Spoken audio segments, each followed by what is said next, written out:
পূজার বোনাস সহ মোট ৬ দফা দাবিতে আবারও সোচ্চার হলো ত্রিপুরা টি ওয়ার্কার্স ইউনিয়ন এবং ত্রিপুরা রাবার শ্রমিক ইউনিয়ন।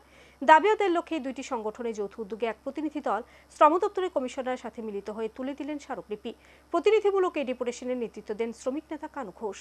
রাজ্যে বিভিন্ন প্রান্তে চা বাগান ও রাবার বাগানে কর্মরত শ্রমিকরা দীর্ঘদিন ধরে নানা অসুবিধার সম্মুখীন। বাজারে অস্বাভাবিক দ্রব্যমূল্য বৃদ্ধিতে এখন দিশেহারা এই শ্রমিকরা। এমনটাই অভিযোগ এনে চা ও রাবার শ্রমিকদের স্বার্থ সংশ্লিষ্ট ৫ দফা দাবিকে সামনে রেখে বা সোচ্চার হল সিআইটি অনুমোদিত ত্রিপুরা টি ওয়ার্কার ইউনিয়ন এবং ত্রিপুরা রাবার শ্রমিক ইউনিয়ন। বুধবার এই দুটি সংগঠনের যৌথ উদ্যোগে মোট ৫ দফা দাবি নিয়ে শ্রম দপ্তরের কমিশনারের নিকট প্রদান করা হয় প্রতিনিধিমূলক ডেপুটেশন। তাদের দাবি, আসন্ন দুর্গাপূজার ১৫ দিন আগে এককালীন ২০% বোনাস, দ্রব্যমূল্য বৃদ্ধির সঙ্গে সঙ্গতি রেখে শ্রমিকদের মজুরি বৃদ্ধি, শ্রমিকদের বাসগৃহ নিয়মিত সংস্কার, গ্র্যাচুইটি এবং পিএফ এর টাকা আইন অনুযায়ী প্রদান ইত্যাদি। শ্রমিক নেতা কানু ঘোষের নেতৃত্বে ৫ জনের এক প্রতিনিধি দল এদিন শ্রম কমিশনারের সাথে মিলিত হয়ে দাবি সনদগুলি তুলে ধরে অবিলম্বে সেগুলি কার্যকর করার দাবি জানান। এদিনের এই ডেপুটেশন প্রসঙ্গে সংবাদ মাধ্যমের প্রতিনিধিদের মুখোমুখি হয়ে শ্রমিক নেতা কানু ঘোষ অভিযোগ করে বলেন, রাবার ও চা শ্রমিকরা দীর্ঘদিন ধরে নানাভাবে আর্থিক দিক দিয়ে বঞ্চনার শিকার হচ্ছেন। তারা তাদের ন্যায্য পারিশ্রমিক পাচ্ছেন না। এর মধ্যে আবার রয়েছে চা ও রাবার বাগানের জমি বেদখল। বাগিচা আইন অনুযায়ী বাগানগুলির জায়গা অন্য কাজে ব্যবহার করা যাবে না, অথচ দেখা যাচ্ছে সেই আইন লঙ্ঘন করা হচ্ছে। তাই আইন অনুযায়ী বাগানগুলির জায়গা বেদখল বন্ধ করে বাগিচা তৈরির কাজে ব্যবহার করতে হবে। প্রশাসন অবিলম্বে দাবিগুলি বাস্তবায়নের প্রয়োজনীয় উদ্যোগ গ্রহণ না করলে সংগঠন দুটি আগামী দিন প্রয়োজনীয় বৃহত্তর আন্দোলন গড়ে তুলবে।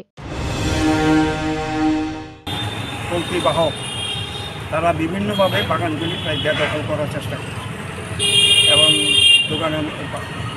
বাগানের জায়গা, রাবার বাগানের জায়গা, চা বাগানের জায়গা বিক্রি করে দেওয়া এবং রাস্তা করা, দোকান করা, অফিস করা, বিভিন্নভাবে তারা এগুলি বেদখল হইতেছে। বাগিচা আইনে কথাগুলি বলা আছে যে এগুলি অন্য কোনো কাজে লাগানো যাবে না, কিন্তু এখন গভর্নমেন্টের তরফ থেকে কোনো রকম তদারকি নেই।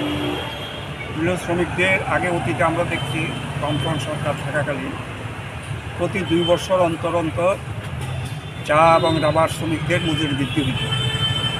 এটা গভর্নমেন্টের উদ্যোগেই শ্রম দপ্তর ত্রিপাক্ষিক মিটিংয়ের মাধ্যমে সেগুলো উদ্যোগ নিত। কিন্তু আজকে দেখা যায় এই গভর্নমেন্ট আসার পর যে এখন পর্যন্ত ত্রিপাক্ষিক মিটিং করে রাবার এবং চা শ্রমিকদের মজুরি বৃদ্ধি করা এখন পর্যন্ত হয়নি।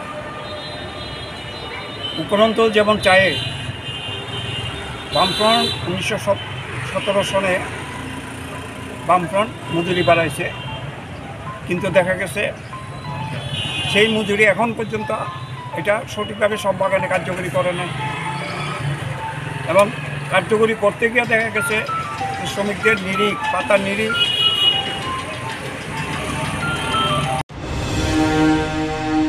Video report, search India TNN।